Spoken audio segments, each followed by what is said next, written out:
सदाप्रभु धर्म कर्म साधन करती और उपद्रव समस्त पक्षरे सुविचार निष्पत्ति करती से मूसा को अपना पथ और इस्राएल सन्तान गुड़ अपना क्रिया सब जन सदाप्रभु स्नेहशील और कृपामय क्रोधर और अत्यंत दया प्रिय बंधुगण प्रभु आम अनुग्रह कर विशेषकर 2020 वर्ष आम विभिन्न प्रकार परिस्थिति मध्य जाऊ जाऊ आम प्रभु आनंदर सहित 2021 नूतन वर्ष आम पदार्पण कराई नूतन वर्षर प्रथम रविवार उपासना आम प्रत्येक को एकत्र ऑनलाइन माध्यम सहभागिता आसवाई साहाय्य कर प्रभुकर साहाय्य भिक्षा कर आम प्रार्थना करवा चक्षु बंद करूँ प्रार्थना करवा। प्रेमिक दयालु त्राणकर्ता परमेश्वर तुमको धन्यवाद करुचु तुम्हें आम सहवर्ती अनुग्रहकारी आम प्रत्येक समय प्रभु तत्व नौथवा परमेश्वर जत्न नौथवा परमेश्वर आम पाखे पाखे रही प्रभु आम आशीर्वाद करुवा परमेश्वर प्रभु 2020 वर्ष आम विभिन्न प्रकार कष्ट पीड़ा रोग व्याधि समस्या दुख कष्ट निंदा अपमान मध्य दी जाऊ जाऊ प्रभु 2021 वर्ष ओ प्रभु प्रथम सप्ताह प्रभु आम तुम्हें साहाय्य कर उपासना ऑनलाइन माध्यम प्रभु तुमरी सहभागिता आसवा जो मैंने प्रभु आज परिवार में बसी निज निज स्थान में प्रभु तुमरी ये उपासना सहभागिता तुम आशीर्वाद पाइबापी प्रभु अपेक्षारत प्रत्येक को तुम्हें आशीर्वाद कर आज उपासनार प्रारंभ शेष पर्यंत आम संगे रहो प्रत्येक को अनुग्रह करो यीशु नाम में मांगुछु आमेन। प्रभु नाम गुरु भूय समय आम आसू आम जानी गोटे सुंदर गीत गान करूँ तापर आम आरंभ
এই গীত পরে ଆସନ୍ତୁ ଆମମାନେ ଆଜିର ଧ୍ୟାନ ନିମନ୍ତେ ଯେଉଁ ଶାସ୍ତ୍ରାଂଶଟି ମନ୍ତ୍ର କରାଯାଇଛି ତାକୁ ଆମେ ପାଠ କରିବା।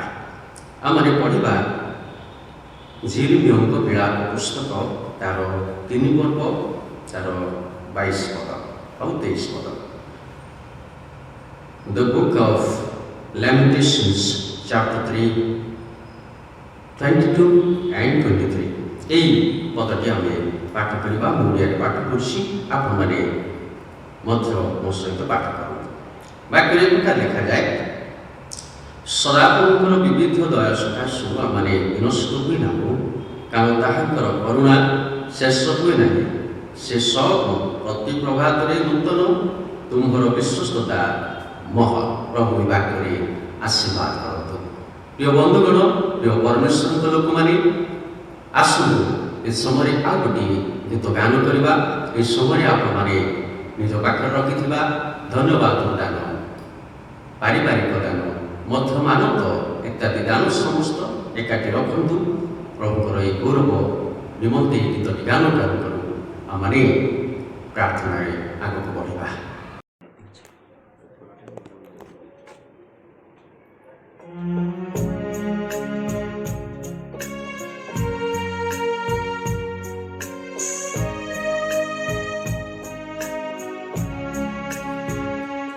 धन्यवाद के साथ स्तुति गाऊंगा, हे यीशु मेरे खुदा। उपकार तेरे हैं बेशुमार, कोटि कोटि स्तुति धन्यवाद। धन्यवाद के साथ स्तुति गाऊंगा, यीशु मेरे खुदा। उपकार तेरे हैं बेशुमार, कोटि कोटि स्तुति धन्यवाद।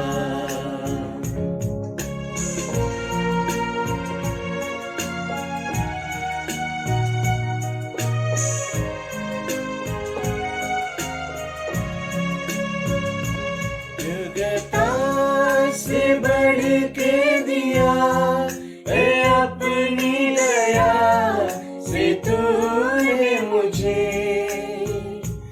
योग्यता से बढ़ के दिया है अपनी दया से तूने मुझे।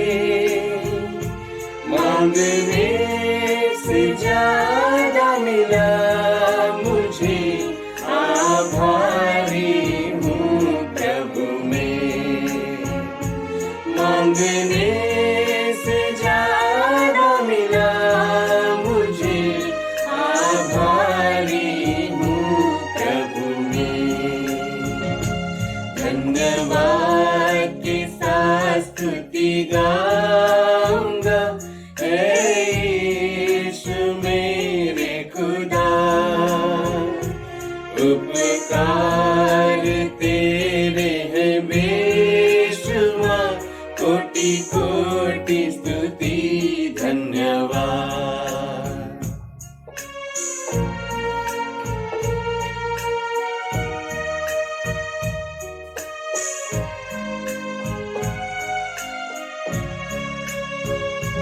तू है सच्चा जिंदा खुदा, अज पर ही भरोसा मेरा।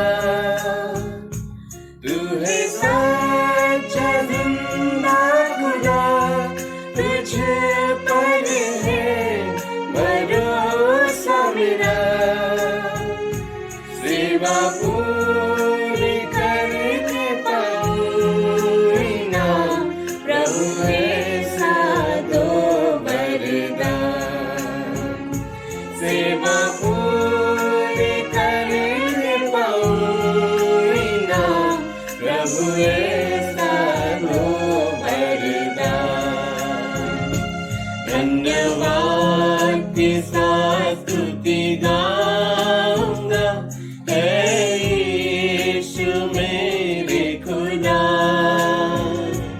उपकार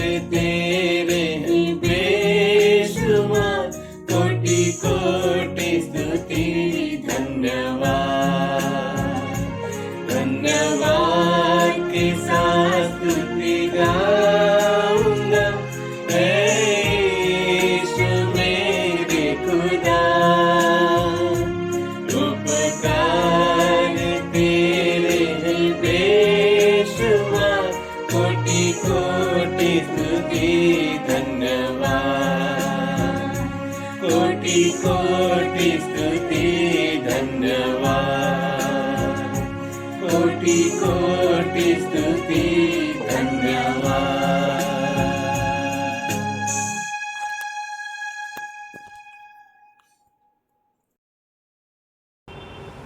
आसतु प्रभुଙ୍କର ଏହି ଧନ୍ୟବାଦର ଗୀତ ଗାନ କଲା ଉତ୍ତାରେ ଆମେ ପ୍ରାର୍ଥନା କରିବା ସମସ୍ତ ଦାନ ପାଇଁ, ସି ପାଇଁ, ମହିଳା ସମିତି ପାଇଁ, ସଣ୍ଡେ ସ୍କୁଲ ସମିତି ପାଇଁ, ମଧ୍ୟର ମଣ୍ଡଳୀର ପ୍ରତ୍ୟେକ ପରିବାର ବାଳବୃଦ୍ଧ ବୃନ୍ଦାଙ୍କ ପାଇଁ ଆସନ୍ତୁ ପ୍ରାର୍ଥନା କରିବା। ପ୍ରଭୁ ହେ ତୁମକୁ ଧନ୍ୟବାଦ କରୁଛୁ, ତୁମେ ଅନୁଗ୍ରହକାରୀ ପରମେଶ୍ୱର, ତୁମେ ଆମମାନଙ୍କର ସାହାଯ୍ୟକାରୀ ପରମେଶ୍ୱର। ଆମମାନଙ୍କର ଜୀବନରେ ପ୍ରତ୍ୟେକ ସମୟରେ ଆମମାନଙ୍କ ସାଥେ ସାଥେ ରହି ପ୍ରଭୁ ଆଗକୁ ଆଗକୁ ବଢ଼େଇ ନେବା ପରମେଶ୍ୱର। ବିଶେଷ କରି ପ୍ରଭୁ ଆମେ ନିଜ ନିଜକୁ ତୁମଠାରେ ସମର୍ପଣ କରୁଛୁ। ପ୍ରଭୁ ଆଜିର ଏହି ଉପାସନା ମାଧ୍ୟମରେ ଆମେ ଯେ ପ୍ରକାର ତୁମକୁ ଗୌରବ ଦେବୁ, ତୁମରି ବାକ୍ୟର ଆଶୀର୍ବାଦ ପାଇବୁ, ମଧ୍ୟ ପ୍ରଭୁ ପ୍ରାର୍ଥନାର ଉତ୍ତର ପାଇବୁ। ସେଥିପାଇଁ ପ୍ରଭୁ ଏହି ନୂତନ ବର୍ଷରେ ଆମମାନଙ୍କୁ ସାହାଯ୍ୟ କର। ଯେଉଁ ପରିବାର ଗୁଡ଼ିକ ଆଜି ମାନବ ଦାନ, ଧନ୍ୟବାଦର ଦାନ, ମଧ୍ୟ ପ୍ରଭୁ ପାରିବାରିକ ଦାନ ସମସ୍ତ ରଖି ଅଛନ୍ତି, ପ୍ରତ୍ୟେକଙ୍କର ପ୍ରାର୍ଥନା ମନସ୍କାମନା ଓ ପ୍ରଭୁ ସେମାନଙ୍କର ଆବଶ୍ୟକତା ଅନୁଯାୟୀ ସମସ୍ତ ଓ ପ୍ରଭୁ ଉତ୍ତର ଦେଇ ତୁମେ ପରିତୃପ୍ତ କର। ଯେଉଁମାନେ ଅସୁସ୍ଥ ପୀଡ଼ା କଷ୍ଟରେ ଅଛନ୍ତି ପ୍ରଭୁ ସେମାନଙ୍କୁ ତୁମେ ସୁସ୍ଥ କର। ମଧ୍ୟ ଯେଉଁମାନେ ପ୍ରଭୁ ଆଜି ତୁମରି ଠାରେ ଅପେକ୍ଷା କରିଛନ୍ତି ପ୍ରତ୍ୟେକଙ୍କୁ ତୁମେ ଓ ପ୍ରଭୁ ତୁମରି ଆଶୀର୍ବାଦ ଅନୁଗ୍ରହରେ ପୂର୍ଣ୍ଣ କର ବୋଲି ପ୍ରାର୍ଥନା କରୁଛୁ। ଏହି ନୂତନ ବର୍ଷରେ ଆମମାନଙ୍କୁ ପଦାର୍ପଣ କରିଅଛ, ସେଥିପାଇଁ ତୁମକୁ ଧନ୍ୟବାଦ କରୁଛୁ, ପ୍ରଶଂସା କରୁଛୁ, ଗୌରବ କରୁଛୁ। ପ୍ରଭୁ ଆଜି ପ୍ରଭୁ ପବିତ୍ର ମେଜର ଅଂଶୀ ହେବା ପାଇଁ ମଧ୍ୟ ପ୍ରତ୍ୟେକଙ୍କୁ ଆଉ ପ୍ରଭୁ ଆତ୍ମିକ ଭାବେ ହୃଦୟରେ ଆଉ ପ୍ରଭୁ ପ୍ରସ୍ତୁତ ହେବା ସହିତ ପ୍ରଭୁ ଆଉ ପ୍ରଭୁ ଯେପରି ଅଂଶୀ ହଉ ତୁମରି ଜୀବନ୍ତ ଆଶୀର୍ବାଦ ଲାଭ କରିବେ, ସେଥିପାଇଁ ପ୍ରତ୍ୟେକଙ୍କୁ ସାହାଯ୍ୟ କର। ଆଜିର ଦାନ ଉପରେ ଆଶୀର୍ବାଦ କରୁ କରୁ ଆଜିର ବାକ୍ୟ ଉପରେ ମଧ୍ୟ ତୁମେ ଆଶୀର୍ବାଦ କର। ପ୍ରଭୁ ପବିତ୍ର ଆତ୍ମାଙ୍କର ଓ ପ୍ରଭୁ ସ୍ପର୍ଶ ପ୍ରତ୍ୟେକଙ୍କୁ ଦଉ ଦଉ ତାହା ଯେପରି ପ୍ରତ୍ୟେକ ପ୍ରଭୁ ଆମେ ତୁମରି ପଥରେ ଗମନ କରିବୁ, ତୁମରି ନିମନ୍ତେ ବଞ୍ଚିବୁ, ତୁମରି ଆଶୀର୍ବାଦ ପାଇବୁ, ପ୍ରଭୁ ଆଗକୁ ବଢ଼ିବୁ, ସେଥିପାଇଁ ସାହାଯ୍ୟ କର। ଏହି ସମସ୍ତ ପ୍ରାର୍ଥନା ଶୁଣିଛୁ, ଧନ୍ୟବାଦ ଦେଉଛୁ, ଯୀଶୁଙ୍କ ନାମରେ ମାଗୁଅଛୁ, ଆମେନ୍। ପ୍ରଭୁଙ୍କ ନାମ ଗୌରବ। ପ୍ରଭୁ ଆମମାନଙ୍କୁ ଅନୁଗ୍ରହ କଲେ ଅଳ୍ପ ସମୟ ଆମେ ଚିନ୍ତା କରିବା, କାରଣ 2020 ବର୍ଷ ପ୍ରତ୍ୟେକଙ୍କ ନିମନ୍ତେ ଏକ ଦୁଃଖର ବର୍ଷ ଥିଲା, ଚିନ୍ତାର ବର୍ଷ ଥିଲା, ସମସ୍ୟା ବହୁଳ ବର୍ଷ ଥିଲା। କାରଣ ଯୀଶୁ ଖ୍ରୀଷ୍ଟ ଆମମାନଙ୍କୁ ଏ 2000 ବର୍ଷରେ ଆମମାନଙ୍କ ସହବର୍ତ୍ତୀ ହେଲେ। ହଁ, ଆମମାନଙ୍କ ମଧ୍ୟରେ ଅନେକ ଆତ୍ମା ଚାଲି ଯାଇଛନ୍ତି, କାରଣ ପ୍ରଭୁ ସେମାନଙ୍କ ନିମନ୍ତେ ସେ ଆଶୀର୍ବାଦ ଦେଉଛନ୍ତି। ଆଜି ଆମମାନଙ୍କୁ ଏ ଯେ ନୂତନ ବର୍ଷରେ ପଦାର୍ପଣ କରିବା ପାଇଁ 2021 ବର୍ଷରେ ପଦାର୍ପଣ କରିବା ପାଇଁ ସାହାଯ୍ୟ କରିଛନ୍ତି। ତେଣୁ ପ୍ରଭୁଙ୍କ ନାମ ଗୌରବ। ସେ ମହାନ ପରମେଶ୍ୱର, ସେ ଆମମାନଙ୍କର ପ୍ରାର୍ଥନା ଶୁଣନ୍ତି, ସେ ଆମମାନଙ୍କର ମନସ୍କାମନା ଆମମାନଙ୍କର ଆଶା ଆକାଂକ୍ଷାକୁ ସେ ଦେଖୁଅଛନ୍ତି, ଜାଣୁଅଛନ୍ତି, ବୁଝୁଅଛନ୍ତି, ଆମମାନଙ୍କୁ ପରିତୃପ୍ତ କରୁଅଛନ୍ତି। ସେ ପ୍ରଭୁଙ୍କର ଉଦ୍ଦେଶ୍ୟ ଆଜି ପଢ଼ିଥିବା ବିଷୟ ଯେ ଆମମାନଙ୍କ ପାଇଁ ନୂଆ ନୁହଁ, କିନ୍ତୁ ସେ ପୁରୁଣା ବିଷୟ ହେଲେ ଆମେ ତାକୁ ପାଠ କରିବା। ଲେଖାଯାଏ ସେଇ ବିଳାପ ପୁସ୍ତକ ତାର 3 ପର୍ବର 22 ପଦ କ'ଣ ଲେଖାଯାଏ? ସଦାପ୍ରଭୁଙ୍କର ବିବିଧ ଦୟା ସକାଶୁ ଆମମାନେ ବିନଷ୍ଟ ହୋଇନାହୁଁ, କାରଣ ତାହାଙ୍କର କରୁଣା ଶେଷ ହୁଏ ନାହିଁ। ପ୍ରଭୁଙ୍କର ଯେଉଁ ଦୟା ଆମମାନଙ୍କର ନିମନ୍ତେ କ'ଣ ହୁଏ ନାହିଁ? ଶେଷ ହୁଏ ନାହିଁ, ତାଙ୍କ କରୁଣା ଶେଷ ହୁଏ ନାହିଁ। ସେ ପ୍ରକାର ଦୟାଳୁ ପରମେଶ୍ୱର ଅଟନ୍ତି। ଏହି ବିଷୟକୁ ଆମେ ଅନେକ ଥର ପାଠ କରୁଛୁ। 23 ପଦ ଲେଖାଯାଏ, ସେ ସବୁ ପ୍ରତି ପ୍ରଭାତରେ ନୂତନ ତୁମ୍ଭର ବିଶ୍ୱସ୍ତତା ବହ।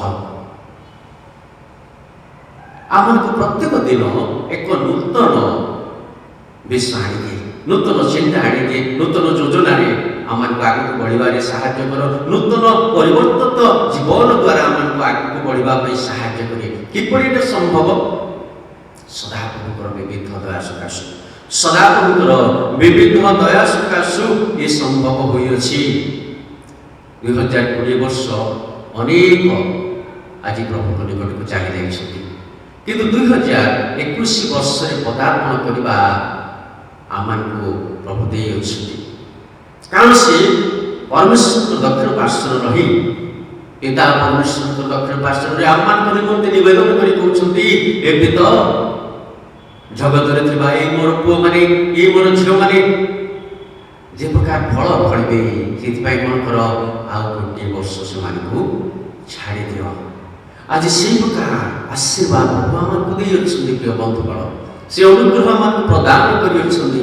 ଆମମାନେ କି ଚେତିବା ନାହିଁ, ଆମମାନେ କି ନିଜ ନିଜକୁ ପରିବର୍ତ୍ତନ କରିବା ନାହିଁ, ଆମମାନେ କି ପ୍ରଭୁଙ୍କର ସେ ବାକ୍ୟକୁ ଶୁଣିବା ନାହିଁ, ନା ଏହିପରି ପଥର ସଦୃଶ ଜୀବନଯାପନ କରୁଥିବା, ନା ଏହିପରି କଠିନ ମନ ନେଇ ଆମେ ଆଗକୁ ବଢ଼ିବା। କାରଣ ଯେଉଁଠାରେ ପରିବର୍ତ୍ତନ ସେଇଠାରେ ଆଶୀର୍ବାଦ, ଯେଉଁଠାରେ ପରିବର୍ତ୍ତନ ସେଇଠାରେ ପାପ କ୍ଷମା, ଯେଉଁଠାରେ ପରିବର୍ତ୍ତନ ସେଇଠାରେ ପରମେଶ୍ୱରଙ୍କର ଅନୁଗ୍ରହ ସଦାସର୍ବଦା ବେଷ୍ଟନ କରିଥାଏ। সেই ବ୍ୟକ୍ତିକୁ ବେଷ୍ଟନ କରିଥାଏ, ସେ ପରିବାରକୁ ବେଷ୍ଟନ କରିଥାଏ, ମଧ୍ୟ সেই ମଣ୍ଡଳୀକୁ ଓ ସମାଜକୁ ବେଷ୍ଟନ କରିଥାଏ। ପ୍ରଭୁ ଆଜି ଆମମାନଙ୍କୁ ଅନୁଗ୍ରହ କରିଛନ୍ତି, ଆଜି ଆମକୁ ପରିବର୍ତ୍ତନ ହେବା ନିମନ୍ତେ ସୁଯୋଗ ଉପରେ ସୁଯୋଗ ଦେଇ ଆସୁଅଛନ୍ତି। ଆଜି କି ଆମର ପରିବର୍ତ୍ତନ ହେବା ନାହିଁ, ଆଜି କି କଠିନ ମନର ଜୀବନ କାଟିବା, ଆଜି କି ଦାମ୍ଭିକତାର ଜୀବନ କାଟିବା, ଆଜି କି ଆମ୍ଭେମାନେ ପରମେଶ୍ୱରଙ୍କ ଠାରୁ ଦୂରରେ ରହି କହିବା ଆମେ ପ୍ରଭୁଙ୍କର ସହିତ ଅଛୁ ବୋଲି। ଈଶ୍ୱରଙ୍କର ବାକ୍ୟ ଜାଣିଦେଲେ ଯଥେଷ୍ଟ ହେଲା ନାହିଁ, ଈଶ୍ୱରଙ୍କର ବାକ୍ୟକୁ ନିଜସ୍ୱ କରି ତାକୁ କାର୍ଯ୍ୟରେ ପରିଣତ କରିବା ହେଉଛି ବଡ଼ ବିଷୟ, ତାକୁ ବିଶ୍ୱାସରେ ପ୍ରୟୋଗ କରିବା ହେଉଛି ବଡ଼ ବିଷୟ, ତାକୁ ନମ୍ରତା ଓ ଭୟ ସହକାରୀ ବ୍ୟବହାର କରିବା ହେଉଛି ବଡ଼ ବିଷୟ। ପ୍ରିୟ ବନ୍ଧୁଗଣ, କାରଣ ଈଶ୍ୱରଙ୍କର ବାକ୍ୟ ଜୀବନ୍ତ ବାକ୍ୟ, ବିଧାନ ଖଡ୍ଗ ସଦୃଶ। ଆଜି ଆମକୁ ସେ କ'ଣ କରିବ, ସଫା ସୁତୁରା କରିଦେବ, ଆମକୁ ଚିକ୍କଣ କରିବ, ଆମକୁ ପରିଷ୍କାର କରିବ, ଆମକୁ ସୁନ୍ଦର ଭାବରେ ପ୍ରସ୍ତୁତ କରିବ। ଈଶ୍ୱରଙ୍କର ବାକ୍ୟ ତ ଏ ଜାତିମାନେ ମଧ୍ୟ ଜାଣନ୍ତି, ଆମେ ତ ପ୍ରଭୁଙ୍କର ବିଶ୍ୱାସୀ ଭାବରେ ନାମିତ, ଗୀର୍ଜା ଆସୁଛୁ, ଘରେ ଉପାସନା କରୁଛୁ, ପ୍ରାର୍ଥନା କରୁଛୁ, ଇତ୍ୟାଦି ସବୁ କରୁଅଛୁ, ଆମେ କି ଜାଣିବୁ ନାହିଁ? ଜାଣିଦେଲେ ଯଥେଷ୍ଟ ହେଲା ନାହିଁ, କିନ୍ତୁ ପାଳନ କରିବା ସବୁଠାରୁ ବଡ଼ ବିଷୟ।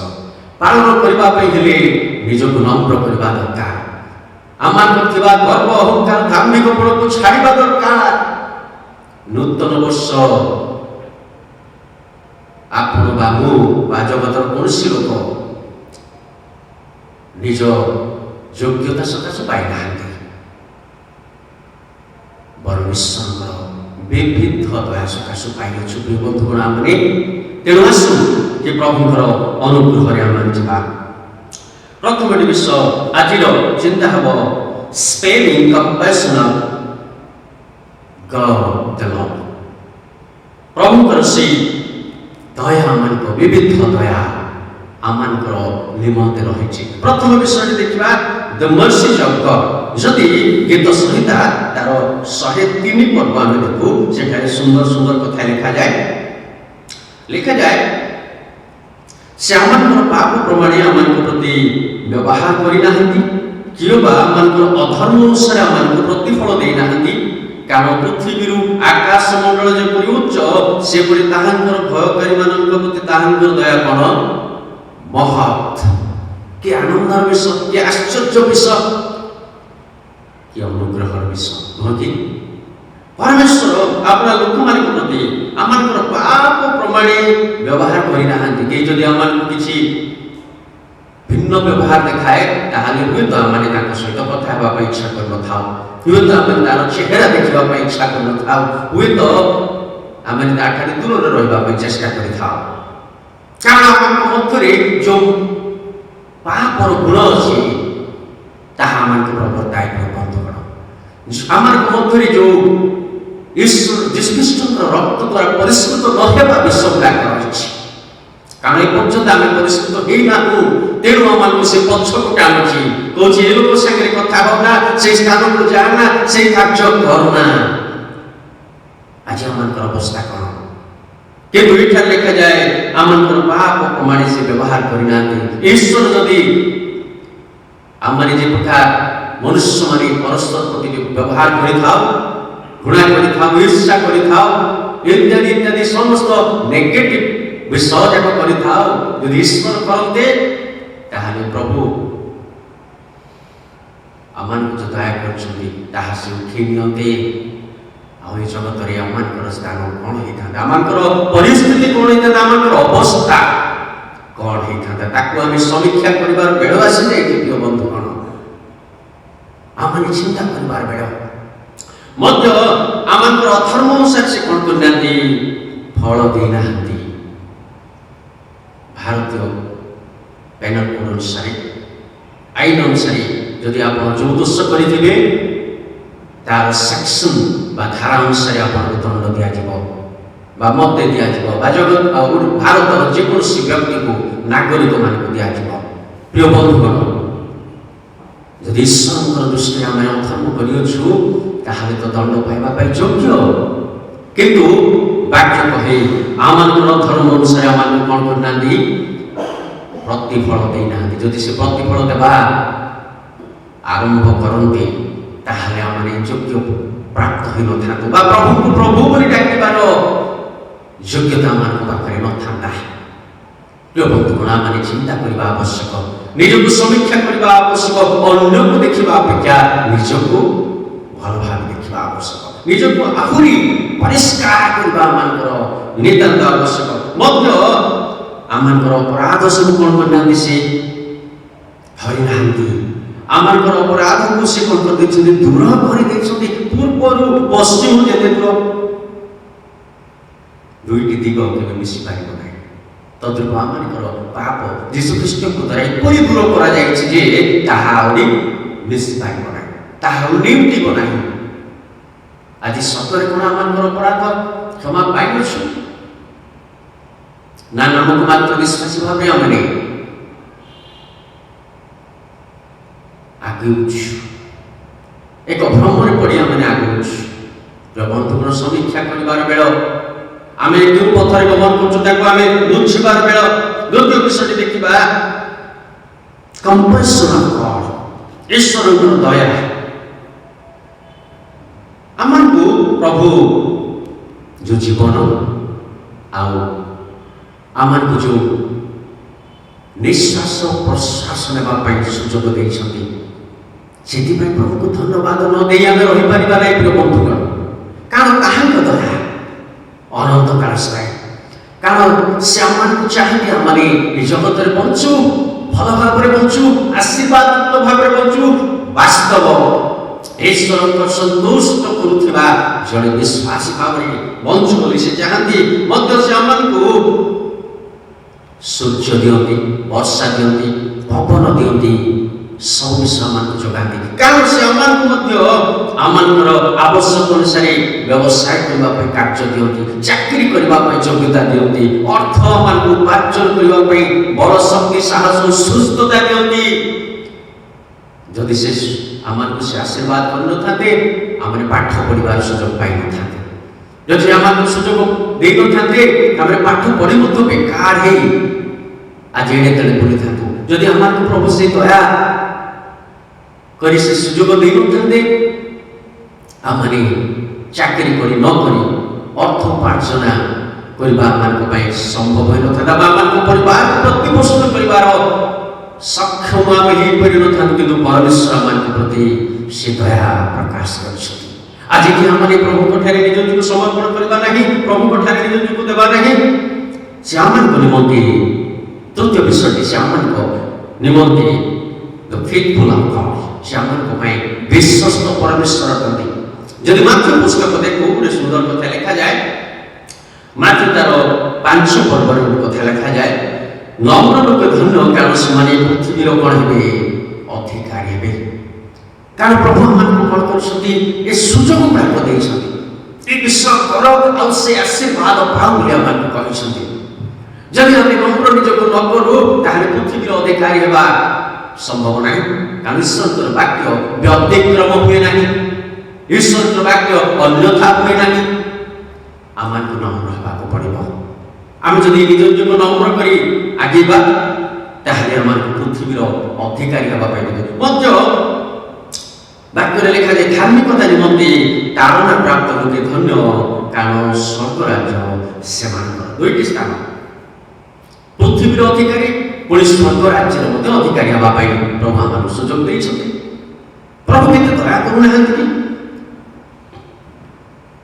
ଯଦି ସେ ଆମକୁ କହିନଥାନ୍ତି ଯେ ନମ୍ର ହେବା ପାଇଁ, ତାହେଲେ ହୁଏତ ଆମେ ଜାଣିନାହୁଁ ବୋଲି କହିପାରିବା।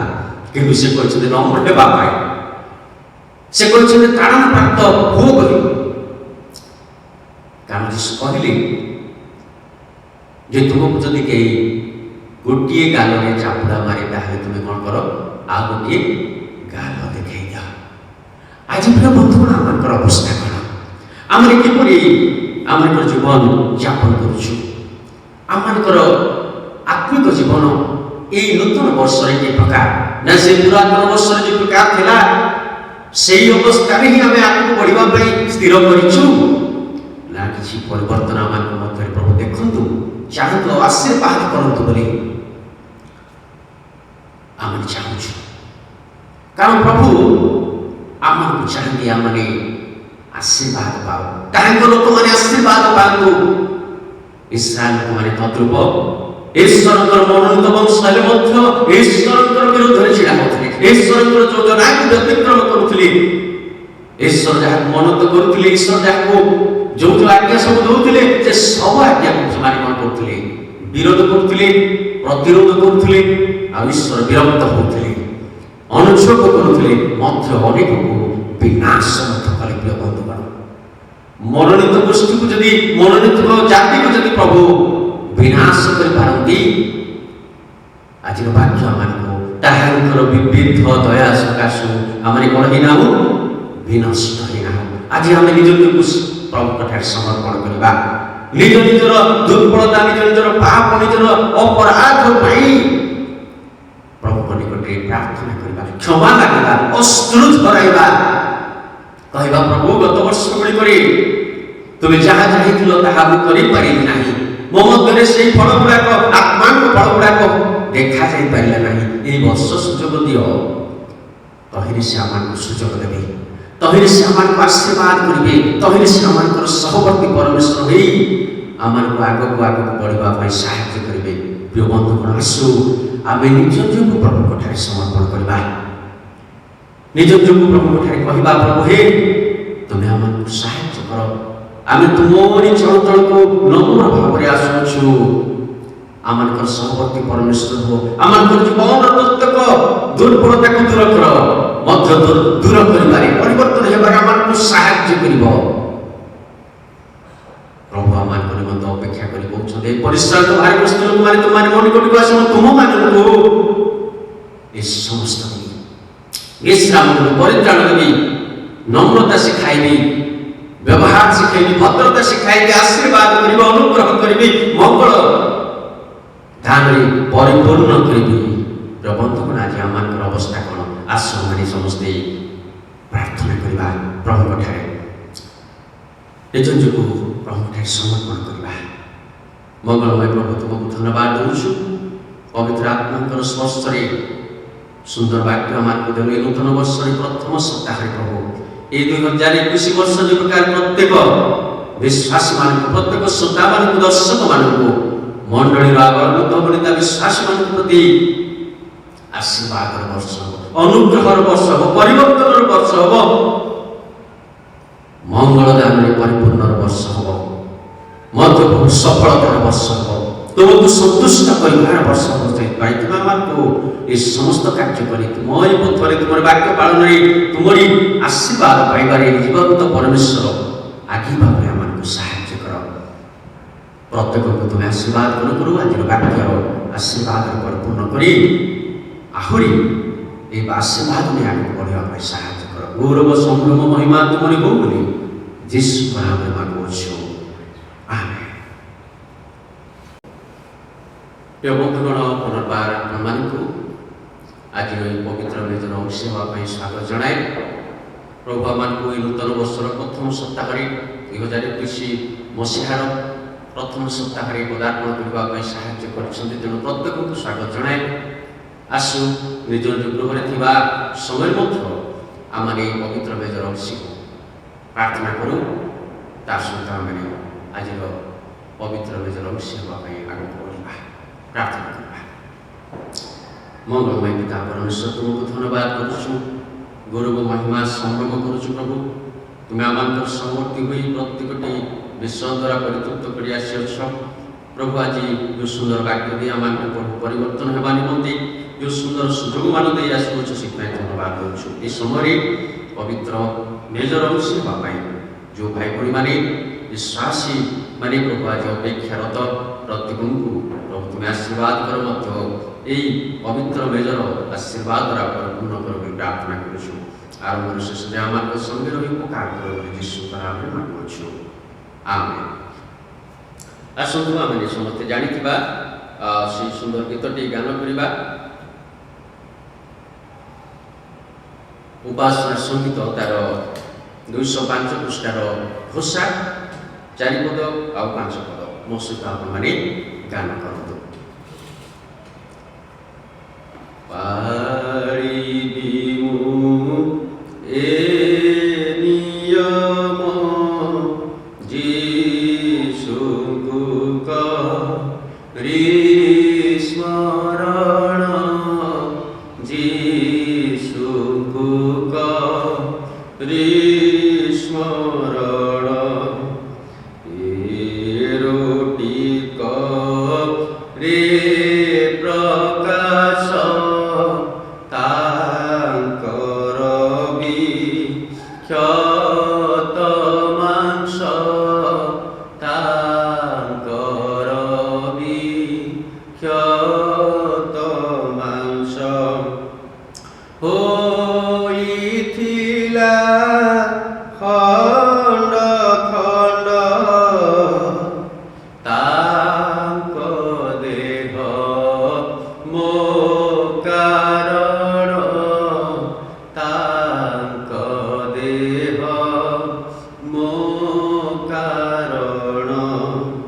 ଏ ଦ୍ରାକ୍ଷାର ସେ ଦର୍ଶନ, ତାଙ୍କ ରୁଧିର ପତନ, ତାଙ୍କ ରୁଧିର ପତନ।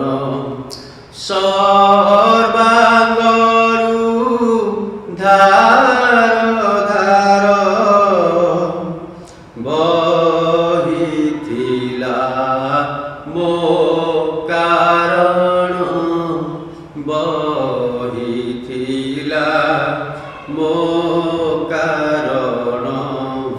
ପାଳିବି ମୁଁ ଏ ନିୟମ ଯୀଶୁଙ୍କୁ କରି ସ୍ମରଣ, ଯୀଶୁଙ୍କୁ କରି ସ୍ମରଣ।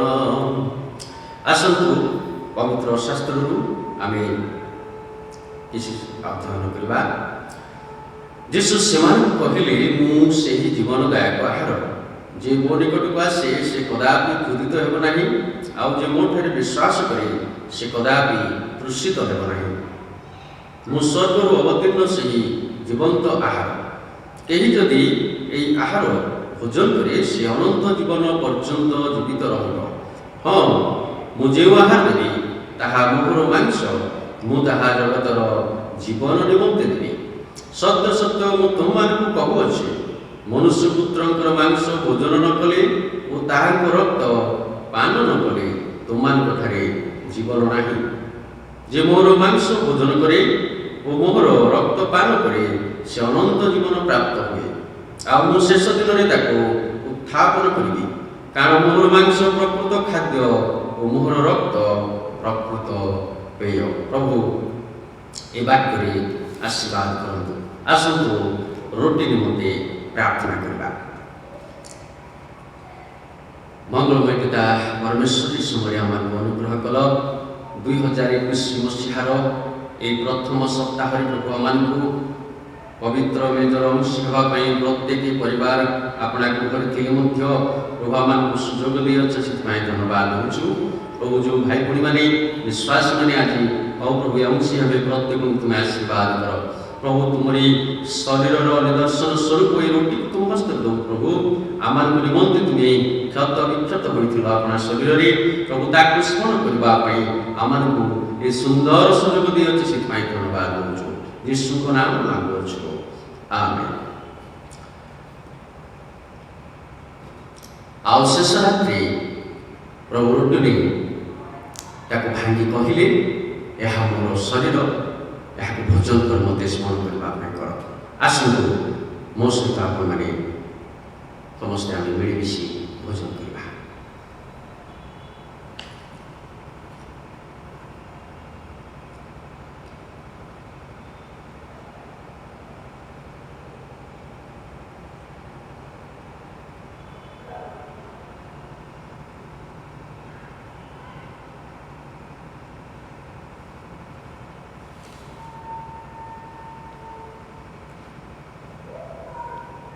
ଆସନ୍ତୁ ପାନ ପାତ୍ରରେ ମଧ୍ୟ ପ୍ରାର୍ଥନା କରିବା। ପ୍ରେମିକ ଦୟାଳୁ ତ୍ରାଣକର୍ତ୍ତା ପରମେଶ୍ୱର, ଜଗତର ପାପୀ ମନୁଷ୍ୟକୁ ପରିଷ୍କୃତ କରିବା ପାଇଁ କାଲବରୀ କ୍ରୁଶରେ ପ୍ରଭୁ ଆପଣ ରକ୍ତ, ସେ ପବିତ୍ର ରକ୍ତ ଢାଳି ଦେଇଅଛ। ପ୍ରଭୁ ସେହି ରକ୍ତର ନିଦର୍ଶନ ସ୍ୱରୂପ ଏହି ପାନ ପାତ୍ର ଦାଖ୍ୟାର ସବୁ ତୁମ ହସ୍ତରେ ଦେଉଛୁ। ପ୍ରଭୁ ଆପଣ ଶିଶୁମାନଙ୍କ ଗହଣରେ ପ୍ରଭୁ ଏ ନୂତନ ନିୟମକୁ ସ୍ଥାପନ କରି ଆଜି ମଣ୍ଡଳୀର ବିଶ୍ୱାସୀମାନଙ୍କୁ ଯାହାର ଅଂଶୀ ହୋଉ ଆଶୀର୍ବାଦ ପାଇବା ପାଇଁ, ଅନୁଗ୍ରହ ପାଇବା ପାଇଁ, ମଙ୍ଗଳଦାନ ପାଇବା ପାଇଁ ପ୍ରଭୁ ତୁମେ ସୁଯୋଗ ଦିଅଛ। ମଧ୍ୟ ଧାର୍ମିକତା ଭାବରେ ଜୀବନଯାପନ କରୁ କରୁ ତୁମରି ବାକ୍ୟ ଓ ଆଜ୍ଞା ପାଳନ କରି ତୁମରି ପ୍ରତିଜ୍ଞା ସମୂହକୁ ସଫଳ କରିବା ପାଇଁ ଆମମାନଙ୍କୁ ସୁଯୋଗ ଦିଅଛ, ସେଥିପାଇଁ ଧନ୍ୟବାଦ ଦେଉଛୁ। ଏ ସମୟରେ ପ୍ରଭୁ ପ୍ରତ୍ୟେକ ପରିବାରରେ ଥିଲାବେଳେ ଯେଉଁମାନେ ପାନ ପାତ୍ର ଅଂଶୀ ହେବେ ପ୍ରତ୍ୟେକଙ୍କୁ ଆମମାନଙ୍କୁ ଆଶୀର୍ବାଦ କର। ଯୀଶୁଙ୍କ ନାମରେ ମାଗୁଅଛୁ, ଆମେନ୍। ଆଉ ଭୋଜନ ଉତ୍ତାରେ ସେ ପାନ ପାତ୍ର ନେଇ କହିଲେ, ଏହା ମୋର ରକ୍ତରେ ସ୍ଥାପିତ ନୂତନ ନିୟମ, ତୁମାନେ ଯେତେ ଥର ପାନ କରିବ ମୋତେ ସ୍ମରଣ କରିବା ପାଇଁ କରିବ। ଆସନ୍ତୁ ଆମେ ସମସ୍ତେ ଏକା ସାଙ୍ଗେ ମିଳିମିଶି ପାନ କରିବା।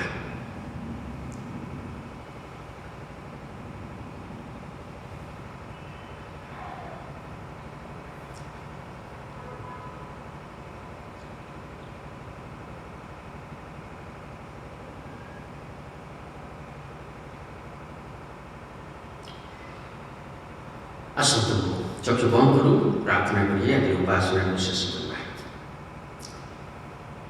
ଅତ୍ୟନ୍ତ ଦୟାଳୁ ପ୍ରେମିକ ପ୍ରଭୁ ତୁମକୁ ଧନ୍ୟବାଦ କରୁଛୁ।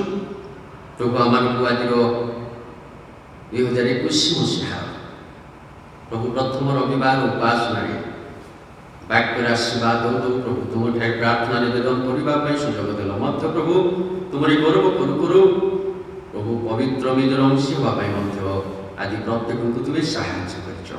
ପ୍ରଭୁ ଏ ଆଶୀର୍ବାଦ ଯେ ପ୍ରକାର ଆହୁରି ଅନେକ ପାଉ ପାଉ ପ୍ରଭୁ ତୁମରି ପଥରେ ଗମନ କରିବେ, ତୁମରି ଗୌରବ କରିବେ, ତୁମର ଆଜ୍ଞା ପାଳନ କରି କରି ତୁମର ସନ୍ତୁଷ୍ଟ ଜୀବନଯାପନ କରିବେ, ସେଥିପାଇଁ ସାହାଯ୍ୟ କର।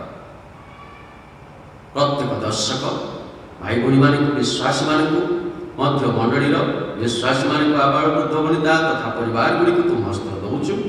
ମଧ୍ୟ ପ୍ରଭୁ ଆମେ ନିଜ ନିଜକୁ ତୁମ ହସ୍ତରେ ଦେଇ ଯୀଶୁଙ୍କ ନାମରେ ଏହି ନୂତନ ବର୍ଷ ପ୍ରତ୍ୟେକଙ୍କ ନିମନ୍ତେ ଆଶୀର୍ବାଦ, ଅନୁଗ୍ରହ ଓ ମଙ୍ଗଳଜନକ ହେଉ ବୋଲି ଯୀଶୁଙ୍କ ନାମରେ ମାଗୁଅଛୁ, ଆମେନ୍।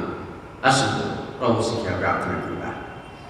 ହେ ଆମମାନଙ୍କର ସ୍ୱର୍ଗସ୍ଥ ପିତା, ତୁମ ନାମ ପବିତ୍ର ବୋଲି ମାନ୍ୟ ହେଉ, ତୁମର ରାଜ୍ୟ ଆସୁ, ଯେପରି ସ୍ୱର୍ଗରେ ସେହିପରି ପୃଥିବୀରେ ତୁମର ଇଚ୍ଛା ସଫଳ ହେଉ। ଆଜି ଆମମାନଙ୍କୁ ପ୍ରୟୋଜନ ଦିଅ, ଆମେ ଯେପରି ନିଜ ନିଜ ଅପରାଧୀମାନଙ୍କୁ କ୍ଷମା କରିଛୁ ସେହିପରି ଆମମାନଙ୍କର ସକଳ ଅପରାଧ କ୍ଷମା କର। ପରୀକ୍ଷାରେ ଆଣ ନାହିଁ, ମନ୍ଦରୁ ରକ୍ଷା କର। ଯେଣୁ ରାଜ୍ୟ, ପରାକ୍ରମ, ଗୌରବ ଯୁଗେ ଯୁଗେ ତୁମ୍ଭର, ଆମେନ୍।